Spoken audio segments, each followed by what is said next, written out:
On behalf of the Galveston Police Department and the DEA, thank y'all for coming today. On December 25th, 2022, at approximately 7:19 p.m., officers with the Galveston Police Department responded to the 8300 block of Seawall Boulevard in relation to an unconscious person. Galveston Police Patrol officers and first responders arrived and located the victim, Vadim Burka, 31 years of age, unconscious, and life-saving efforts were implemented. Burka was transported to the University of Texas Medical Branch in Galveston, Texas, where he later succumbed to what was believed to be an overdose of narcotics. Burka was residing in Galveston at the time, and he was on a work visa in the state of Texas. Burka was in possession of a small bag of what was believed to be cocaine at the time of his death.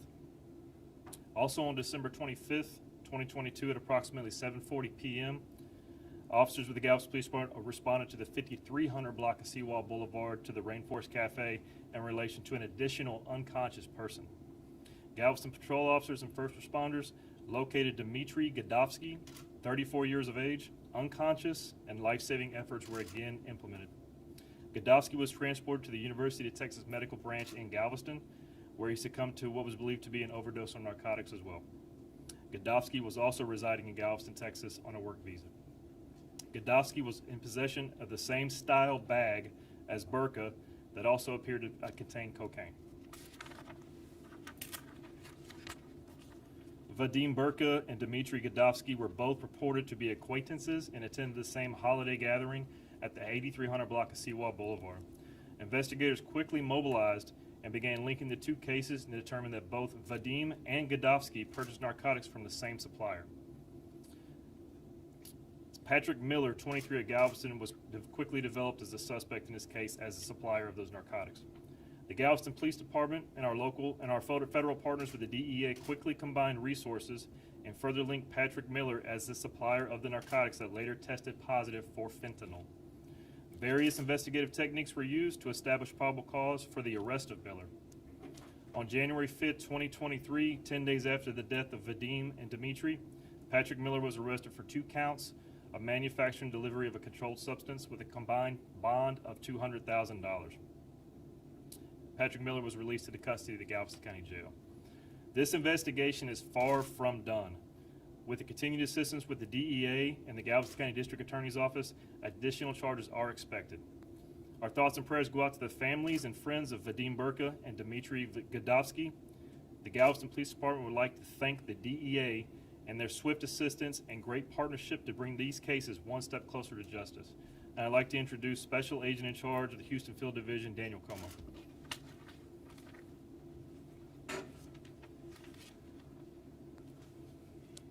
Could you give your name one more time, sir? Daniel and Como, C-O-M-E-A-U-X, Special Agent in Charge, Drug Enforcement Administration, Houston Field Division. First of all, I want to thank the Galveston Police Department for the work that we did together as a team. Southern Texas right now is really in good hands because as a team, we're working together to make the community safe and to bring some of these criminals to justice. One thing that we've done together is it doesn't matter who gets credit for anything. Unlike old school days, we just want to make it right for the citizens. So we worked really hard together on this case to make it right. And this here is what right looks like. We were able to bring this individual, Patrick Miller, to justice pretty quick. And the work that they did and how fast the team worked together is simply amazing. But what's important for all the citizens to know, we can't do this without you guys, without the citizens working with us, giving us the information that we need in a timely manner. When we get the information in a timely manner, it makes it easier for law enforcement to do their jobs and to bring cases like this to closure for everyone. What everyone needs to know also is that the drug cartels don't care. They're all about the dollar bill. Right now, you have these counterfeit pills out there looking like Oxycontin, looking like Xanax, and you may be taking something that you think will only give you a high for 30 minutes or 1 hour, but actually can put you to sleep for the rest of your life because the drug cartels don't care. They only care about the dollar bill. 2 milligrams is all it takes for a fatal overdose.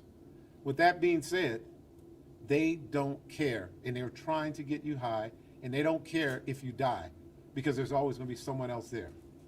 So again, I want to thank the Galveston Police Department and the work that we did together, along with HIDA, who provided some resources to help us out with this, but this is truly teamwork. Thank you.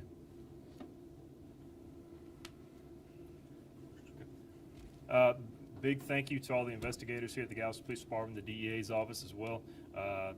Big thank you to lead investigator Tony Rogers, who worked this case. We'll open it up for some questions, some Q&A session. Yeah, real fast. In the case of Barca and Demeter, obviously you found that you said it's cocaine, probably laced with fentanyl. Is there any indication that there were others at that same party that may have gotten it and may have gotten sick and just didn't pass away? You found that out in your investigation? We don't have any indication of that, no sir. And at this time, Miller is from where? Currently living in Galveston, Texas.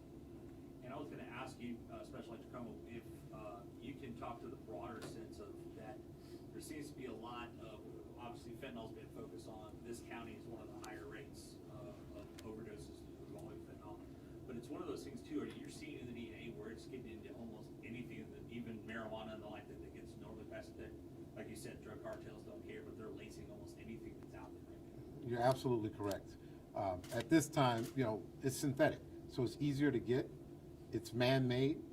You could be a mad chemist in a garage putting a cocktail together. This is not being made by million-dollar machines. This is being made sometimes with a spoon. And if you get the measurement wrong, it can be an immediate death. And that's what's happening right now. And Chief Valley, I was wondering if you could answer, recently the Galveston County News had a really good story on the fact that the restaurants in this town were concerned because obviously these both were gentlemen working on visas here. What's the GPD doing, working with the restaurant associations and the like to really help spread the word? Since a lot of their employees may be on these visa programs or anyone else, whether what they do outside, to get the word out that maybe that way to help on the subject.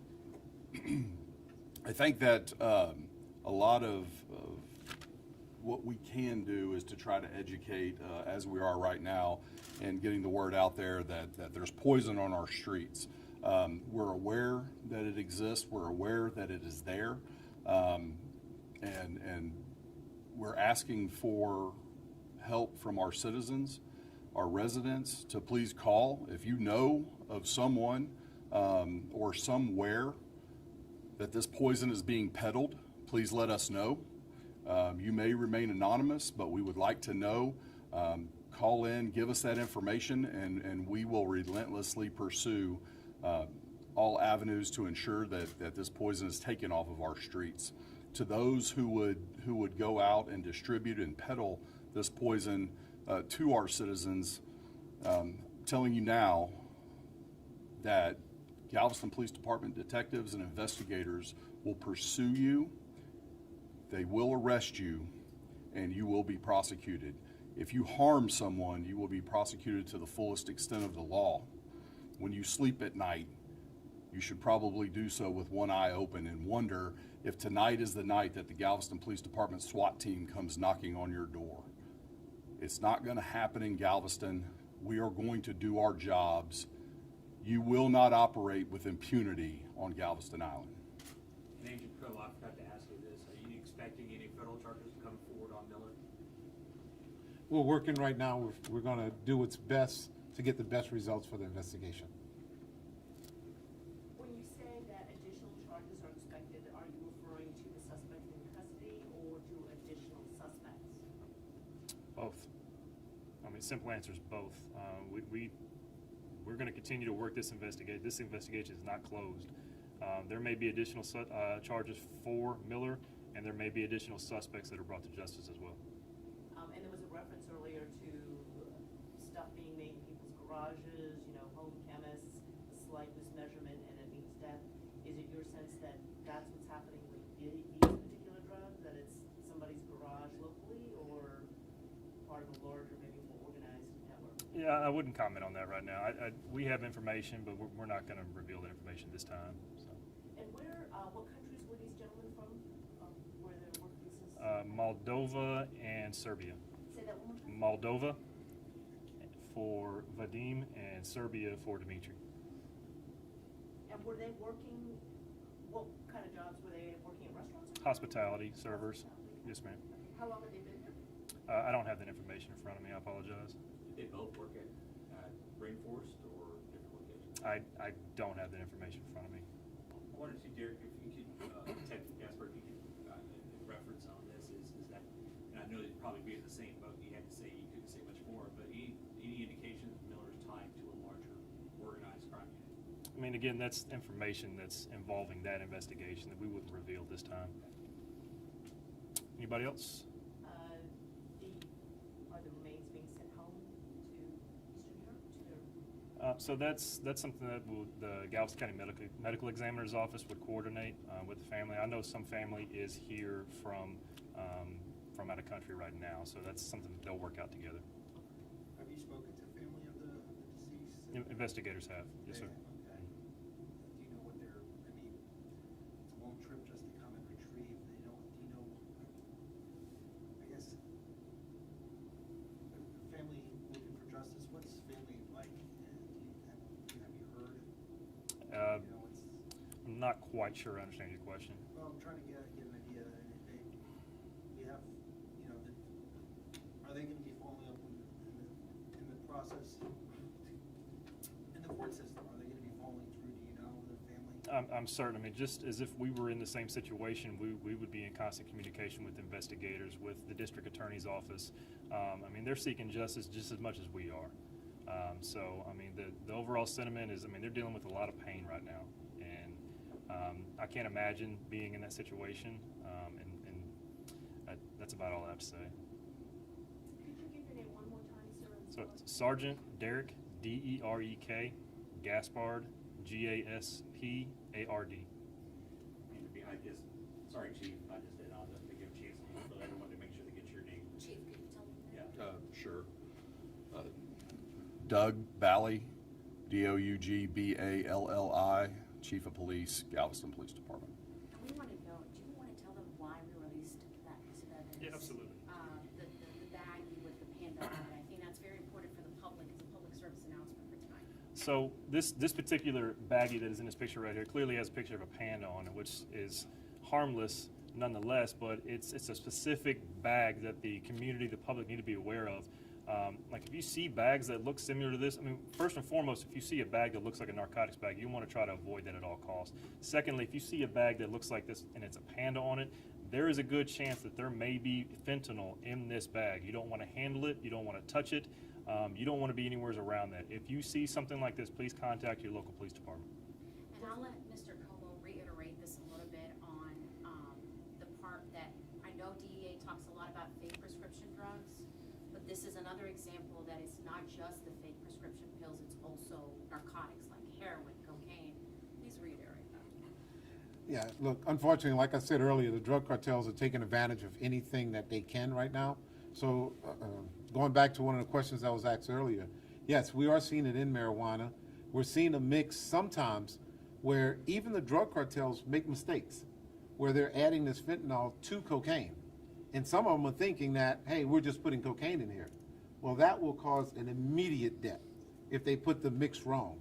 Where for fentanyl, you only need 2 milligrams, or 1 milligram maybe should go into a mix of cocaine. But if they think it's cocaine and they mix it, I mean, we're talking an immediate death. And the drug cartels, they do make mistakes, and they also do things intentionally, because it's all about the dollar bill. Any priors on Mr. Miller? I don't have that information in front of me. I apologize. I don't know that. Do you have a date of birth? I know he is 24 years of age. 23. Thank y'all for coming.